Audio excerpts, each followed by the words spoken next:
तो मूवी के स्टार्ट में हमें एक सेल्समैन दिखाया जाता है जिसका नाम क्रिस था और वो कुछ पैसे कमाने के लिए एक मेडिकल डिवाइस सेल कर रहा था। और डेली रूटीन की तरह पहले वो अपने बेटे को स्कूल छोड़ता है और फिर अपना पूरा दिन मेडिकल डिवाइस सेल करता है। और क्रिस को ऐसा लगता था कि उसने मंथ में एक डिवाइस जरूर बेचनी है, मगर ये डिवाइस वो जिस भी हॉस्पिटल में लेके जाता था तो वो हॉस्पिटल वाले यही कहते थे कि इसकी हमें कोई भी जरूरत नहीं है। इसके बाद हमें क्रिस की वाइफ दिखाई जाती है जो खुद भी जॉब करती थी और वो अपनी वाइफ को अपने बेटे को लाने का बोलता है, मगर उसकी वाइफ मना कर देती है। ये कहकर के वो डबल शिफ्ट कर रही है। इसके बाद रात को जब ये डिनर कर रहे थे तो यहाँ पर क्रिस रिबिक क्यूब यानी कि एक पजल को देखता है जो पहले जैसा ही बिल्कुल न्यू था। और क्रिस की वाइफ उससे पूछती है, क्या तुमने सारे टैक्स पे कर दिए हैं? लेकिन क्रिस अपनी वाइफ को कहता है कि उसने थोड़ी सी डेट और मांगी है। तो यह सुनकर उसकी वाइफ बहुत ज्यादा परेशान हो जाती है। और अब जब उसकी वाइफ काम पर चली जाती है तो वो पजल को दोबारा से सॉल्व करना स्टार्ट कर देता है और कहता है कि यह तो बहुत ही इजी है। और अगले दिन क्रिस दोबारा से अपनी मेडिकल डिवाइस लेकर बेचने जाता है और वो रास्ते में एक बिजनेसमैन को देखता है जो अपनी बहुत बड़ी गाड़ी में बैठा हुआ था। तब वो उस बिजनेसमैन से पूछता है कि आप अपने लिविंग के लिए क्या करते हो? तो वो आदमी क्रिस को जवाब देता है कि मैं एक स्टॉक ब्रोकर हूँ। और क्रिस ये बात सुनकर कहता है कि इसके लिए ज्यादा एजुकेशन चाहिए। तो वो आदमी कहता है, ये ज्यादा जरूरी नहीं है, मगर हर इंसान को अपनी मेहनत पर यकीन होना चाहिए और उसके पास स्पेशल स्किल्स होनी चाहिए। और जब क्रिस ने उस बिजनेसमैन से बात की तो वो ये सोच रहा था कि उसके इर्द गिर्द के लोग कितने ज्यादा खुश हैं और उसकी लाइफ में कब ऐसा दिन आएगा कि वो भी खुश होगा। और फिर अगले दिन क्रिस अपनी वाइफ को बताता है कि वह आज घर लेट आएगा क्योंकि उसने भी स्टॉक ब्रोकर के लिए अप्लाई किया था। लेकिन उसकी वाइफ कहती है कि क्रिस मजाक मत करो, हमारे पास घर का रेंट पे करने के लिए सिर्फ 2 महीने बचे हैं। और क्रिस स्टॉक ब्रोकर के ऑफिस में जाना था और वो अपनी डिवाइस को ऑफिस के अंदर नहीं ले जा सकता था, इसीलिए वह अपनी मेडिकल डिवाइस को बाहर ही लेडी के पास छोड़ देता है। और जब क्रिस जॉब के लिए अप्लाई कर रहा था तभी वह बाहर देखता है कि वो लेडी जिसके पास उसने डिवाइस रखी थी वो वहां से उसकी डिवाइस लेकर भाग गई थी। और क्रिस ऑफिस से अपना एप्लीकेशन फॉर्म लेता है और उस लेडी के पीछे भागता है, मगर वो लेडी तो ट्रेन में बैठकर चली गई थी। और उस दिन क्रिस ने अपनी वाइफ से यह प्रॉमिस भी किया था कि वो आज के दिन इस डिवाइस को बेच देगा। और अब नेक्स्ट डे क्रिस बहुत ज्यादा परेशान था। वो इस एप्लीकेशन फॉर्म को फिल करता है और ऑफिस में इस फॉर्म को सबमिट करवाने जाता है और वो अपना फॉर्म तो सबमिट करवा देता है। लेकिन इसके बाद जब वह बाहर आता है तो वहां पर उसको वही लेडी दिखाई देती है जो उसकी डिवाइस लेकर भाग गई थी और वो जल्दी से उसके पीछे भागता है। वो उस लेडी के पास पहुंचकर कहता है कि मैंने अपनी सारी सेविंग किस डिवाइस पर लगाई है और इस डिवाइस को खोने का मतलब तुम जानती हो, पूरे महीने खोना कहाँ से आएगा। और फिर क्रिस अपने बेटे की बर्थडे पर उसको बास्केटबॉल गिफ्ट करता है। अब जब क्रिस दोबारा से डिवाइस को सेल करने जाता है तो तभी उसको रास्ते में वही ऑफिस का डीन मिलता है और वो उसको बताता है कि मैंने 1 महीने पहले अपनी एप्लीकेशन को सबमिट करवाया था, लेकिन उसके पास इतना टाइम नहीं था। और वो कहता है कि अभी उसे कहीं जाना है और क्रिस उस आदमी से थोड़ा सा टाइम मांगता है क्योंकि वो उससे बात करना चाहता था। और वो कहता है कि मुझे भी उसी जगह पर जाना है जहां पर आपको जाना है। और फिर वो दोनों अब एक ही टैक्सी में बैठकर चले जाते हैं। अब टैक्सी में क्रिस अपनी स्किल्स और पर्सनालिटी के बारे में उस आदमी को बता रहा था, मगर वो आदमी तो पजल सॉल्व करने में बिजी था। और वो आदमी क्रिस से कहता है कि लो तुम करो इस पजल को सॉल्व। और क्रिस उस डीन के टैक्सी से उतरने से पहले ही उस पजल को सॉल्व कर देता है। और यह देखकर वो डीन क्रिस से काफी ज्यादा इम्प्रेस होता है, मगर वो आदमी जैसे ही टैक्सी रुकती है वह उतर जाता है। इसका मतलब यह था कि टैक्सी का किराया भी क्रिस को ही देना था। और क्रिस आगे जाता है और टैक्सी से उतरकर भाग जाता है और वो फौरन से ट्रेन में चढ़ जाता है, मगर ट्रेन में उसका एक हाथ बाहर ही रह जाता है जिस हाथ में उसकी मेडिकल डिवाइस थी। और उसे दिन क्रिस अपनी वाइफ को कॉल करता है और उससे सॉरी करता है कि वो टाइम पर घर नहीं पहुंच पाया, मगर उसकी वाइफ बहुत ज्यादा गुस्से में थी क्योंकि उसने क्रिस की वजह से अपनी शिफ्ट को भी मिस कर दिया था। तो उसकी वाइफ उसे कहती है कि मैं अपने बेटे को लेकर जा रही हूँ। और जब क्रिस वापस घर आता है तो देखता है कि ना तो उसकी वाइफ थी और ना ही उसका बेटा। अब उसी दिन क्रिस को उसी डीन की कॉल आती है और वो कहता है कि मेरे सेक्रेटरी का नंबर लिखो ताकि हम लोग जॉब के बारे में बात कर सकें। मगर क्रिस के पास उस टाइम कोई पेन या पेपर नहीं था और क्रिस अब उस नंबर को याद कर लेता है और जल्दी से पास वाले स्टोर में जाता है और वहाँ से पेपर लेता है और उस नंबर को राइट कर लेता है। और उसी दिन रास्ते में क्रिस को उसकी वाइफ मिलती है जो कि नाराज थी और वो अपने बेटे को स्कूल छोड़कर आई थी। वो कहती है कि क्रिस, मैं तुम्हारे साथ खुश नहीं हूँ, तुम्हें क्यों नहीं समझ आती। अब ये सुनकर क्रिस खामोश हो जाता है और कहता है ठीक है, मगर मेरा बेटा मेरे साथ रहेगा। और उसी दिन क्रिस अपने बेटे को अपने साथ घर ले आता है। मगर तभी वहाँ पर उसके घर का ऑनर आ जाता है रेंट को लेने के लिए और क्रिस अपने घर के ओनर से कहता है कि प्लीज मुझे कुछ दिन और दे दो, मैं आपका किराया दे दूंगा। और वो ओनर मान जाता है और क्रिस को कुछ दिन का टाइम दे देता है। अब अगले दिन हम देखते हैं कि क्रिस अपनी वॉल्स पर पेंट कर रहा था और तभी उसके दरवाजे को कोई नॉक करता है और जब वो दरवाजा खोलता है तो वह देखता है कि 2 पुलिस ऑफिसर उसको लेने आए थे क्योंकि उसने अपना पार्किंग का बिल पे नहीं किया था। और फिर वो वहाँ पर पार्किंग बिल पे करता है, लेकिन वहाँ पर एक ऑफिसर कहता है कि ये कल तक अप्रूव होगा। तभी वह अपनी वाइफ को कॉल करता है ताकि वो उसके बेटे को स्कूल से ला सके और उसकी वाइफ मान जाती है। और अब उसी दिन क्रिस का इंटरव्यू भी था।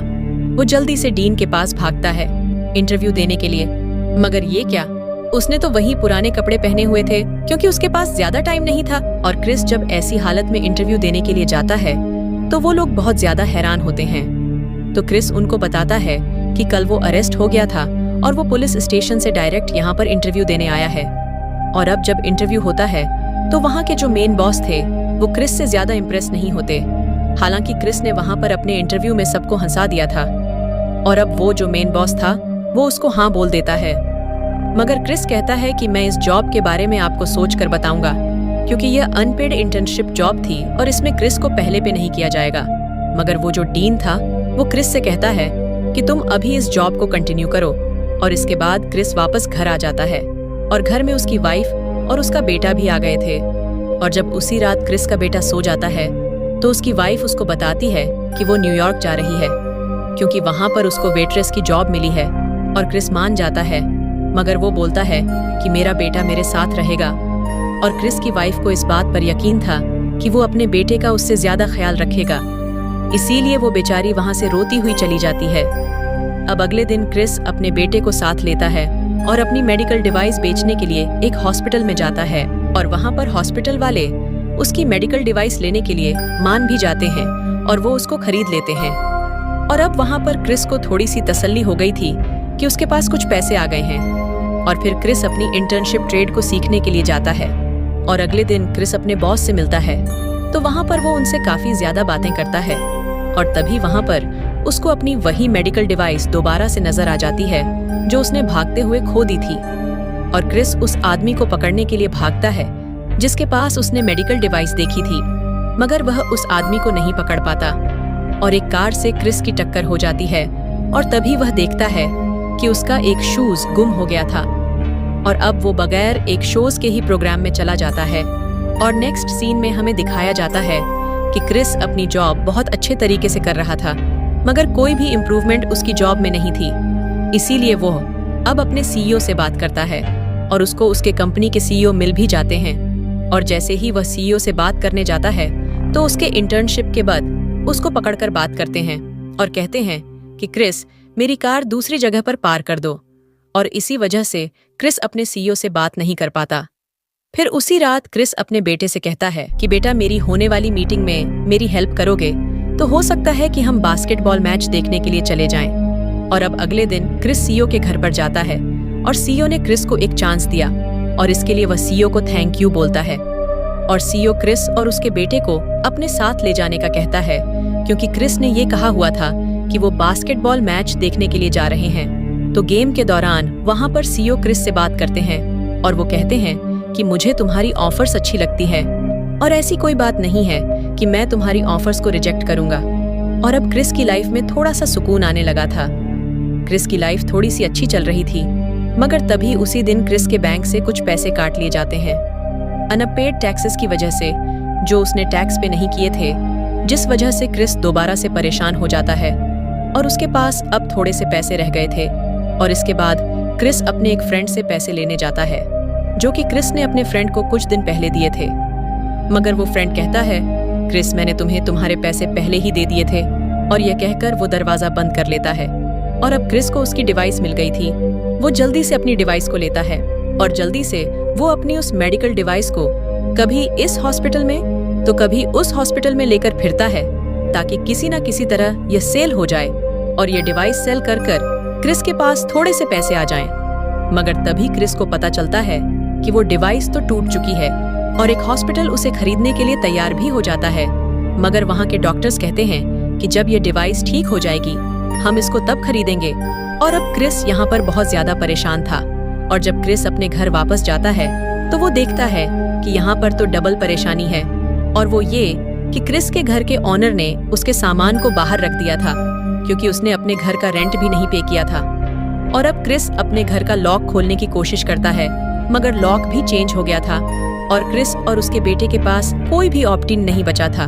तो वो अपने बेटे को लेकर एक स्टेशन पर पहुंचा जाता है और उसके बेटे के हाथ में एक डिवाइस थी।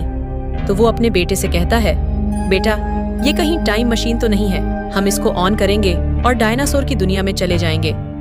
क्रिस का बेटा ये सुनकर बहुत ज्यादा खुश हो जाता है और इसके बाद वो सारी रात एक वॉशरूम में गुजारते हैं। और जब क्रिस का बेटा सो गया था तो क्रिस अपनी ऐसी लाइफ पर रोने लगता है कि क्यों मेरे साथ ऐसा होता है।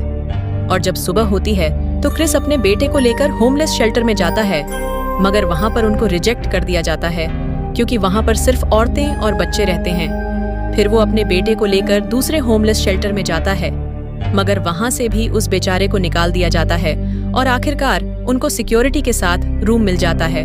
और अब क्रिस उस डिवाइस को ठीक करता है। और फिर नेक्स्ट डे हम देखते हैं कि क्रिस अपने बेटे को लेकर दोबारा से होमलेस शेल्टर की लाइन में खड़ा हुआ था और वो वहां पर खाना खाते हैं। और क्रिस अपने एग्जाम की तैयारी कर रहा था, जो उसने कल मीटिंग में देना था। और जब क्रिस बाहर आता है तो बाहर उसको अपनी कंपनी के बॉस मिलते हैं। तो वो क्रिस से कुछ पैसे मांगते हैं टैक्सी ड्राइवर को देने के लिए। हालांकि क्रिस के पास बहुत कम पैसे थे, मगर फिर भी वो उस बॉस को पैसे दे देता है। और अब थोड़े से पैसे कमाने के लिए क्रिस अपने ब्लड को डोनेट करता है और उन पैसों से अपनी उस मेडिकल डिवाइस को ठीक करता है। और अब रात को होमलेस शेल्टर में क्रिस का बेटा उससे पूछता है कि मेरी मदर आपकी वजह से हमें छोड़कर चली गई ना। तो वह कहता है कि तुम्हें अपनी मदर के बारे में कुछ भी सोचने की जरूरत नहीं है। तो इस बात पर उसका बेटा क्रिस से कहता है कि आप बहुत अच्छे फादर हैं। और क्रिस ने अब अपनी डिवाइस को सक्सेसफुली ठीक कर लिया था, तो वो उस डिवाइस को सेल कर देता है, जिससे कि उसको बहुत सारे पैसे मिलते हैं। और अब क्रिस अपने बेटे को एक होटल में लेकर शिफ्ट हो जाता है। इसके बाद वो दोनों बीच पर जाते हैं। और अब नेक्स्ट सीन में हमें दिखाया जाता है कि जो स्टॉक ब्रोकर कंपनी का डीन था वो क्रिस को कांग्रेचुलेशन करता है कि उसने काफी ज्यादा क्लाइंट हमारी कंपनी के साथ जोड़े हैं। और नेक्स्ट डे क्रिस अपने ऑफिस में जाता है तो उसको देखकर सब लोग उसकी तारीफ करते हैं। और क्रिस बोलता है कि मैंने ये न्यू शर्ट इसलिए पहनी है क्योंकि मेरी इंटर्नशिप का आज लास्ट डे है। तो वहाँ के जो बॉस थे वो उसको आंख मारकर कहते हैं कि कल भी तुम ये शर्ट पहनकर आना, क्योंकि अब तुम्हें ये जॉब परमानेंट मिल चुकी है। और क्रिस यहाँ पर अपने आंसू काफी कंट्रोल करता है और उसका बॉस उसको वो पैसे भी वापस कर देते हैं जो उन्होंने क्रिस से लेकर टैक्सी का रेंट दिया था। और जब क्रिस बाहर आता है और अपने बेटे के पास जाता है और उसको टाइटली हग करता है, और इसी के साथ ये मूवी यहीं पर एंड हो जाती है।